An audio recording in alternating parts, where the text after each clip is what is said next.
इनके ऊपर सबसे बड़ी कंपनी $350 मिलियन खर्च करके यहूदी ने कंपनी बनाई और उस कंपनी को हमारे भारत के अंदर हमारी तकरीबन अगर 25 से 30 करोड़ 25 बल्कि 15 करोड़ मानिए, सन 2011 की रिपोर्ट के मुताबिक अगर 15 करोड़ औरतें हैं तो कम से कम 10 करोड़ औरतें तेल इस्तेमाल करती होंगी, 10 करोड़ औरतें शैम्पू यूज करती होंगी, फेस वॉश यूज करती होंगी।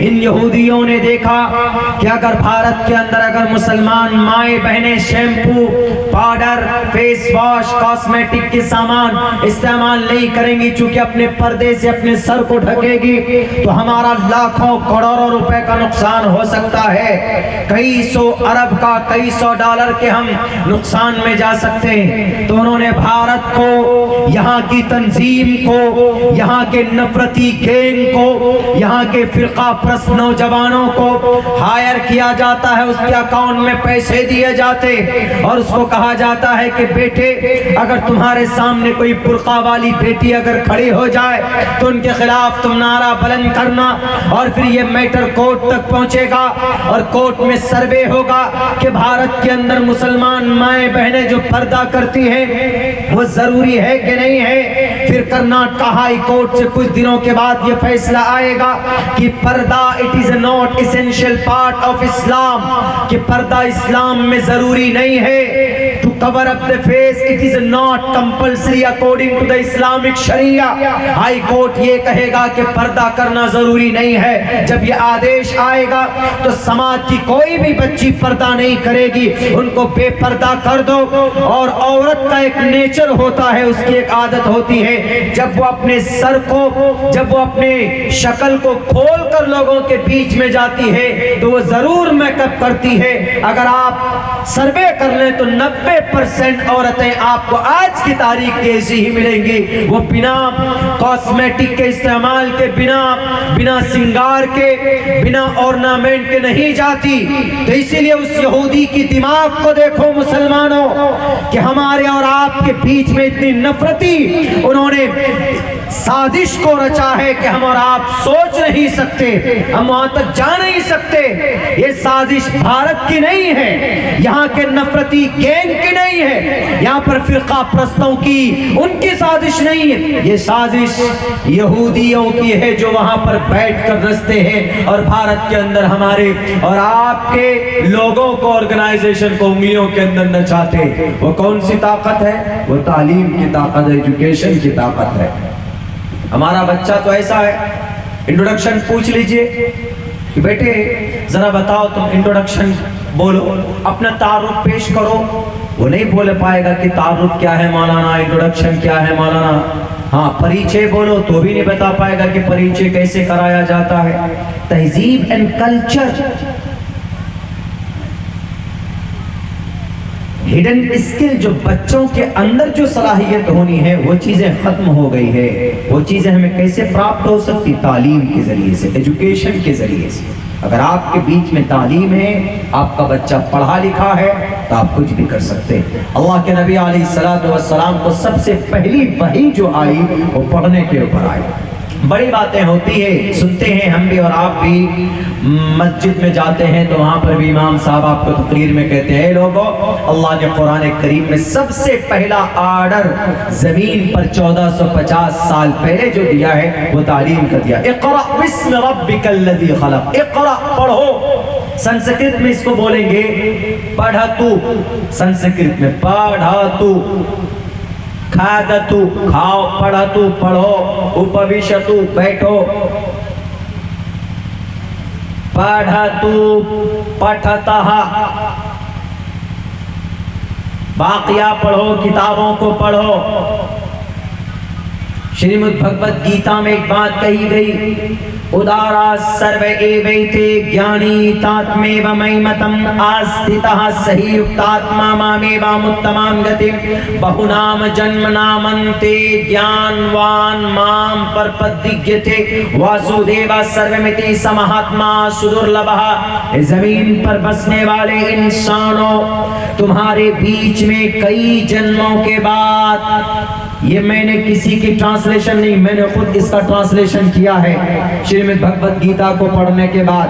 बहुनाम जन्म नामन्ते, बहु संख्या, बहुनाम कई नामों के बाद, कई जन्मों के बाद। हिंदू भाइयों, अगर एजुकेशन आप में नहीं है तो आपके लिए भी ये मंत्र है, ये श्लोक है। बहुनाम जन्म नामन्ते, ज्ञानवान, कई जन्मों के बाद एक ज्ञानी आएंगे।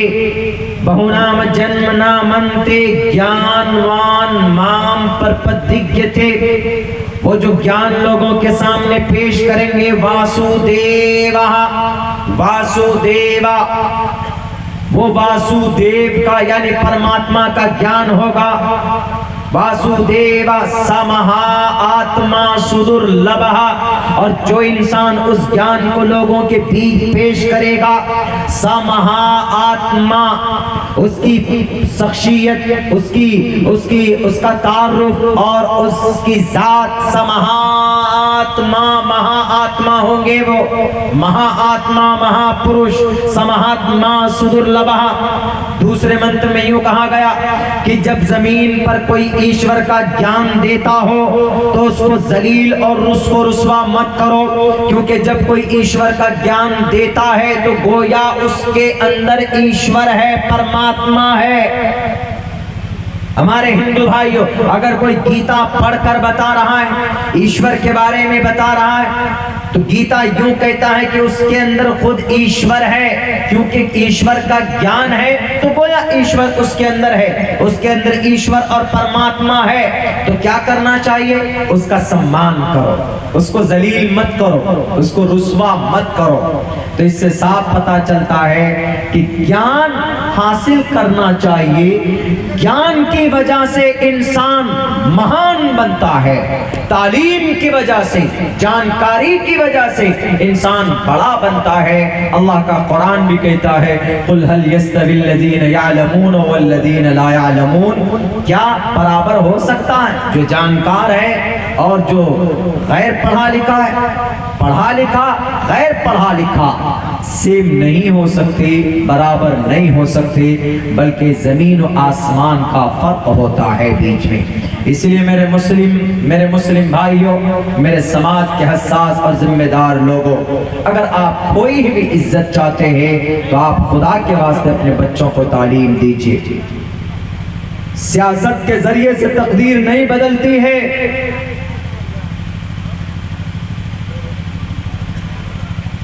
हमसे किसी ने पूछा, कल यहीं करीब में प्रोग्राम था आपके इधर इलाके में, कि मौलाना सियासत के जरिए भी तो तरक्की हासिल हो सकती है। मैंने कहा कितने साल जीतोगे? 5 साल पावर में रहोगे, 5 साल बाद हार गए तो? हमने कहा कि एजुकेशन, तालीम एक ऐसी चीज है, पूरी जिंदगी आपके पास वो चीज रहेगी, और उससे अच्छा काम किया तो मरने के बाद भी आपको उसके जरिए से अल्लाह तबारक व तआला कहां पर ले जाएगा। यू कांट इमेजिन दैट, सोच नहीं सकते, समझ नहीं सकते। तो अब रही बात ये कि मौलाना तालीम कौन से हम हासिल करें, इस्लामिक तालीम हासिल करें कि गैर इस्लामिक तालीम हासिल करें? स्कूल में पढ़ें, इंग्लिश मीडियम पढ़ें कि अरबी मीडियम पढ़ें कि हिंदी मीडियम पढ़ें? मैं बात लंबी नहीं करूंगा, क्योंकि मुझे भी सफ़र करना है लंबा। आपके इस प्रोग्राम की वजह से हमको भी सफ़र की तरतीब बदलनी पड़ी है, सिर्फ कारी साहब के डर की वजह से। कारी कमरुज़्ज़मा साहब का फ़ोन गया कि नहीं आना है, हर हाल में पहुंचना। तो ये प्रोग्राम में हमारे यहाँ गए, मैं इनका खादिम था, आज भी खादिम ही हूँ। उस वक्त अरबी दोम में था मैं, जब ये हमारे गांव में, हमारे घर में प्रोग्राम हुआ था, तो मैं चाय नाश्ता खाना इनकी खिदमत में था। तो शायद इन्हीं लोगों की खिदमत से अल्लाह ने मुझे भी इस कुर्सी तक बिठा दिया, कुछ प्रवचन करने का, कुछ तकरीर करने का सलीका अता किया है। तो इनका फ़ोन आया, इन्होंने कहा कि वहाँ प्रोग्राम में जाना है। हालांकि तरतीब है मेरी सुबह की प्रोग्राम आगे, पाकुर झारखंड कलकत्ता का प्रोग्राम करके हमें कल सुबह की 9:45 की फ्लाइट है बांग्लादेश के लिए। 4, 5, 6 तक 7 तक बांग्लादेश में रहेंगे, वहाँ के प्रोग्राम में जाएंगे। अब वहाँ पता नहीं कैसी तकरीर सुनेंगे वो लोग तो वो बांग्ला बोलते हैं, लेकिन शायद इंग्लिश में भी करनी है वहाँ पे, और 1-2 जगह पर ट्रांसलेटर भी रहेगा, वरना फिर ये बोलना पड़ेगा रसूलुल्लाह सल्लल्लाहु अलैहि वसल्लम बोल चले, ऐसे बोलते हैं। उनका अलग टोन होता है, अलग वो होता है। तो बहरकैफ एक अच्छा उन्वान आपके जलसे का तालीमी बेदारी, बड़ा मन खुश होता है। तालीम कैसा दें मौलाना? स्कूल का की तालीम दें कि मदरसे की तालीम दें? दोनों तालीम दीजिए। अगर चॉइस है, वक्त है आपके पास, दोनों तालीम दीजिए। लेकिन पहले बिफोर ऑल थिंग्स, सबसे पहले आप अपने बच्चे को दीनी एतबार से एजुकेट कीजिए, उनके कॉन्सेप्ट और उनके अकीदे को मजबूत कीजिए। बच्चा ऐसा बना दीजिए और वलदुन सालिहिन यदऊ लहू, मरकर चले जाएंगे लेकिन बच्चा पढ़ा लिखा होगा तो आपके लिए दुआ करेगा, इसाले सवाब करेगा। इतनी तालीम दे दीजिए कि बच्चा कुरान पढ़ेगा, बच्चे को हराम हलाल की पहचान भी होगी। नमाज कैसे पढ़ेंगे, ज़कात हम पर कब फर्ज होती है, हम रोजा कितने रोजे रखने हैं, ये सारी जानकारी, क्या हराम है क्या हलाल है, इसकी जानकारी दीजिए। और क्या बच्चा हाफिज बनने के बाद मॉडर्न तालीम नहीं हासिल कर सकता? मैं अपनी तारीफ नहीं कर रहा हूँ, मैं मिसाल हूँ, एग्जाम्पल हूँ। मैंने हिफ्ज़ किया, हिफ्ज़ के बाद मैंने कुरान 7 अशरा हफ्ज़ की रिवायत 2 साल की, 2 साल का कोर्स, 7 अशरा की पढ़ाई, यानी 7 ज़ुबान में जो कुरान पढ़ते। अल्हम्दुलिल्लाह रब्बिल आलमीन अर्रहमानिर रहीम मालिक यौमिद्दीन इय्याका नअबुदु व इय्याका नस्तईन इहदिनस सिरातल मुस्तकीम सिरातल लज़ीना अनअमता अलैहिम गैरिल मग़ज़ूबि अलैहिम वलज़्ज़ालिन। हम लोग सूरह फातिहा ऐसे पढ़ते हैं, एक तरह और भी पढ़ते, अल्हम्दुलिल्लाह रब्बिल आलमीन अर्रहमानिर रहीम मालिकी यौमिद्दीन। आप कहेंगे कि गलत हो गया, ये मौलाना मीम में कैसे कर दिए? अर्रहमानिर रहीम मालिकी यौमिद्दीन, अर्रहमानिर रहीम मालिकी यौमिद्दीन इय्याका नअबुदु व इय्याका नस्तईन इहदिनस सिरातल स्वाद पढ़ते हैं लेकिन सिरातल मुस्तकीम सिरातल लज़ीना अनअमता अलैहिम गैरिल मग़ज़ूबि अलैहिम वलज़्ज़ालिन। जितना सवाब आप पढ़ते हैं आपको मिलेगा, उतना ही सवाब ऐसे पढ़ने पर भी मिल सकता है। क्यों? 7 लैंग्वेज में कुरान नाजिल हुई। अल्हम्दुलिल्लाह आपके इस बच्चे ने वह तालीम हासिल की है। अनाफे बकालून जवर्श इब्न कसीर मक्की हबसी ज़कुम्बुल कब्न आमिर शामिल हिशाम इब्न ज़कवान, ये कुर्रा के नाम है वो जिन्होंने 7 लुगत में कुरान करीम को नोट किया है, कुरान करीम को पढ़ा है, उसके तसलसल को बरकरार रखा है। ये वो कुरान है, 7 तरीके से इसको पढ़ सकते, 10 तरीके से पढ़ सकते, लेकिन 7 तवातुर के साथ आप नमाज में पढ़िए। अगर आपको जानकारी है मुकम्मल तो आपकी नमाज भी होगी, आपको सवाब भी मिलेगा। अलम तरा कैफ फ़अल रब्बुका बिअस्हाबिल फील, अलम तरा कैफ फ़अल रब्बुका बिअस्हाबिल फील, अलम यजअल कैदहुम फी तज़लील व अरसल अलैहिम तैरन अबाबिल तरमीहिम बिहिजारतिन मिन सिज्जील फजअलहुम कास्फिम माकूल।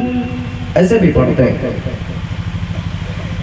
मैं हाफिज बना 11 साल की उम्र में, उसके बाद हमने 2 साल के लिए हफ्ज़ की रिवायत पढ़ी, उसके बाद हम अरबी में गए, कम से कम 7-8 साल लगे मौलाना बनने में। उसी बीच में हफ्ज़ की ये 7 अशरा की तंशीदुत तबा, खुलासतुल कुरान, बयान, ये सारी किताबें हमने पढ़ी। उसके बाद फिर जाकर हमने डिप्लोमा किया। 10 साल बच्चे पढ़ते हैं ना, 1 to 10, 10 साल हाई स्कूल तक जाते हैं बच्चे। हमने 2 साल के अंदर में कंप्लीट किया इसको, सिर्फ 2 साल के अंदर में। अल्हम्दुलिल्लाह। आए कोई बात करना चाहे इंग्लिश में तो अल्हम्दुलिल्लाह for the long time I am able to talk with any person with any way, कहीं पर भी किसी जगह पर भी किसी से भी बात कर सकते हैं। If anyone tell me, Maulana Abdullah, you have to give a speech in front of the people about the last Prophet Muhammad sallallahu alaihi wasallam, inshallah I can do this thing, कर सकता है बच्चा आपका।